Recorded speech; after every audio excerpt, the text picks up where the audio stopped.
믿음방패TV 함용식입니다. 어제 트럼프가 이란의 군부 실세 카삼 솔레이마니를 폭격해서 제거하는 데 성공했습니다. 저는 개인적으로 트럼프의 이 매우 타이밍이 적절한 기습 공격을 성공시킨 거에 대해서 어느 정도 감탄을 하고요. 그리고 트럼프가 매우 운이 좋았다. 왜냐면은 지금 어떤 군사 옵션을 써야 될 그런 시기가 왔는데 굉장히 시적절한 그 타이밍에 이란의 최고 군부 실세가 바그다드에 와줬어요. 이제 그걸 놓치지 않은 거죠, 트럼프가. 그러니까 트럼프가 운이 좋으면서도 굉장히 과감한 기습 작전에 성공을 했다. 저는 이렇게 평가를 합니다. 먼저 이번 사건이 일어나게 된 과정을 한번 살펴보면요. 2019년 12월 27일 친이란 민병대가 이라크의 키르쿠크 미군 기지에 로켓탄 공격을 가해서 미국인이 사망했습니다. 이에 대해 12월 29일 미군이 반격을 해요. 알카임에 있는 친이란 민병대의 기지를 폭격했죠. 그리고 12월 31일 친이란계 폭도들이 바그다드에 있는 주 이라크 미국 대사관 앞에서 시위를 하고 방화를 저질렀습니다. 이때 트럼프가 굉장히 강력하게 트윗으로 경고를 했죠. 이번에는 그냥 안 넘어가겠다고.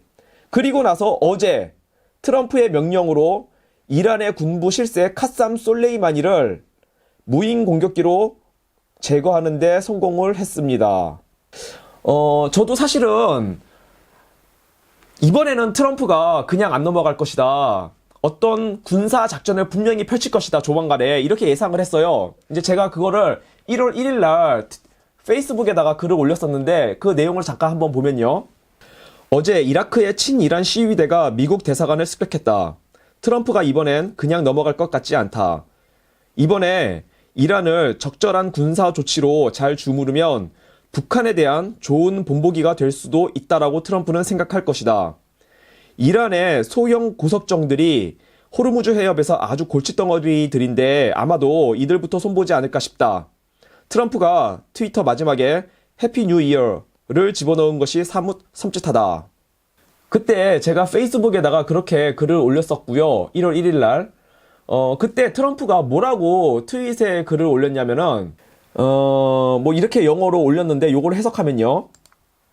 이라크 주재 미국 대사관은 현재 안전하고 몇 시간 전부터 안전을 확보했다. 우리의 훌륭한 전사들이 세계에서 가장 치명적인 군사 장비와 함께 해당 지점으로 즉시 돌진해 들어갔다. 이라크 대통령과 수상에게 감사를 전한다. 우리의 요청에 신속하게 응답해줬다. 이란은 사망한 사람들 혹은 발생한 손상들에 대해서 전적으로 책임을 질 것이다. 그들은 큰 대가를 치를 것이다. 이것은 경고가 아니다. 그것은 위협이다. 해피 뉴 이어. 네, 이렇게 트럼프가 지난 1월 1일 날 트윗으로 이란에 대해서 굉장히 강력하게 경고를 했습니다. 이번엔 그냥 안 넘어갈 거라고. 그래서 저도 예상을 한 거죠. 이번엔 트럼프가 군사 작전을 명령하겠구나. 그렇다면은 그 최적의 공격 대상은 가장 적절한 공격 대상은 무엇일까? 아마도 이란의 소형 고속정이 아닐까. 저는 그렇게 예상을 했었어요. 왜냐면은 이 소형 고속정들이 이란에 굉장히 많거든요. 100대가 훨씬 넘을 거예요. 200대 가까이 될 수도 있는데 그러니까 이 소형 고속정들이 굉장히 이제 골칫덩어리들인데 호르무즈 해협 그쪽 부근에서 지난 6월 13일 날 일본의 유조선이 공격을 받은 적이 있거든요. 오만 해협 쪽에서. 그때 그 공격을 한 것도 이란의 소형 고속정이었을 거라고 이제 많은 사람들이 추측을 합니다. 군사 전문가들이. 그리고 지난 연말에는요. 미 해군의 에이브람 링컨 항모 전단이 호르무즈 해협을 이렇게 지나가는데 그 주변에 이란의 소형 고속전들이 바짝 가까이 붙어가지고 위협을 했었거든요. 그러니까 굉장히 골치 아픈 존재들이에요. 그러니까 만약에 이번에 또 한번 바짝 붙어가지고 미 해군의 그 주변에 알짱거리면은 만약에 그 위험 사거리 그 안으로 들어오면은 이번에도 그러면 경고 한번 때리고 그래도 말을 안 들으면은 이번에는 격침시킬 것이다 이렇게 예상을 할 수가 있는 거죠. 근데 물론 이런 작전은 자칫 잘못하다가는 전면전으로 비화될 수 있습니다. 그러니까 트럼프는 함부로 전쟁을 일으키는 사람이 아닌 거예요. 그렇죠. 전쟁이 이게 크게 전면전으로 비화되지는 않으면서도 굉장히 큰 충격을 줄 수 있는 군사 작전에 성공을 한 겁니다. 이란 군부의 최고 실세를 죽였으니까. 자, 이번에 죽은 카삼 솔레이마니, 이 사람에 대해서 알아보면요. 일단은 이란에는 크게 두 개의 군사 조직이 있습니다. 하나는 이슬람 공화국군, 이게 정규군이죠. 정규군. 그리고 또 하나는 이슬람 혁명 수비대라는 군사 조직이 있어요. 정규군은 이슬람 공화국군이지만 실제 모든 권력은 얘네들이 갖고 있어요. 이슬람 혁명 수비대. 이슬람 혁명 수비대는요, 이란의 최고 지도자 알리 하메네이의 어떤 친위 부대적인 성격을 갖고 있으면서 동시에 이란의 경제, GDP의 거의 40%에 맞먹는 이란의 국가적인 어떤 비즈니스, 이런 것들을 장악하고 있는 군사 조직이거든요. 자, 그 중에서 이렇게 막강한 권력을 갖고 있는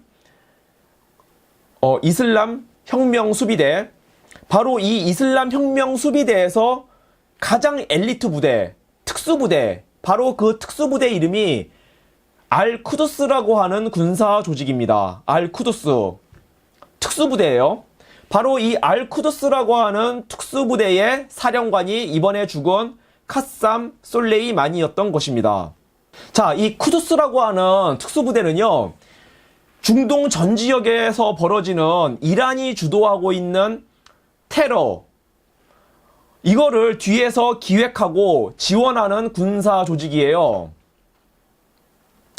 그러니까 가령 레바논의 그 어떤 군사 정당이죠. 헤즈볼라, 그리고 팔레스타인의 무장단체 하마스, 그리고 시리아하고 이라크에 있는 친이란 민병대, 이런 애들을 직접 가서 군사훈련을 시키고 자금을 대주고 각종 무기를 지원하는 그 특수부대가 바로 알쿠두스라고 하는 이번에 죽은 카삼 솔레이마니가 사령관으로 있었던 그 부대입니다.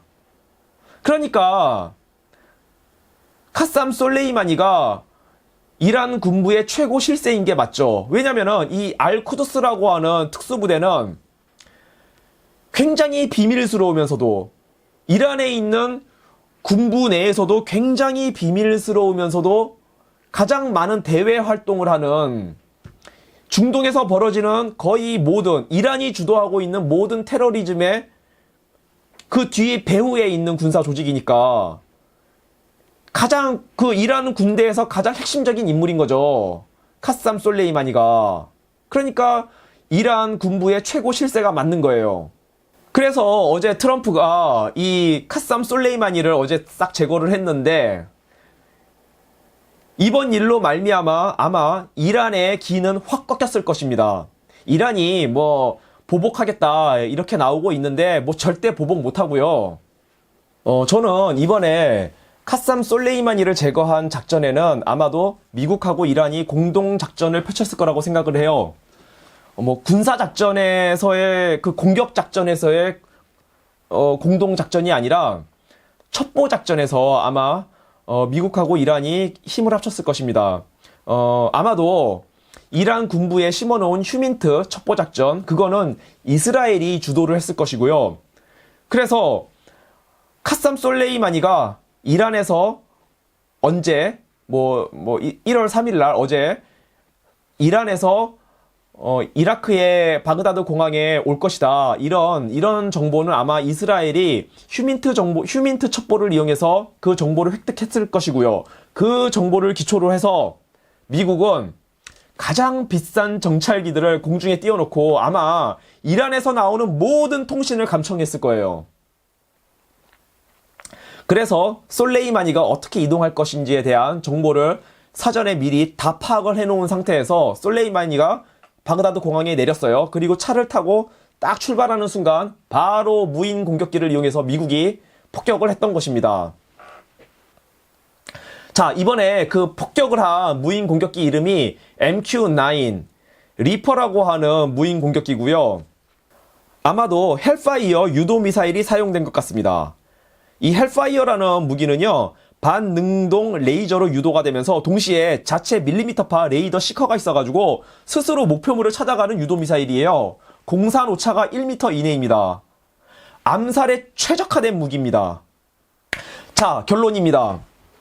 이번에 트럼프가 카삼 솔레이마니를 딱 폭격해서 제거한 이거를 김정은이 다 봤습니다.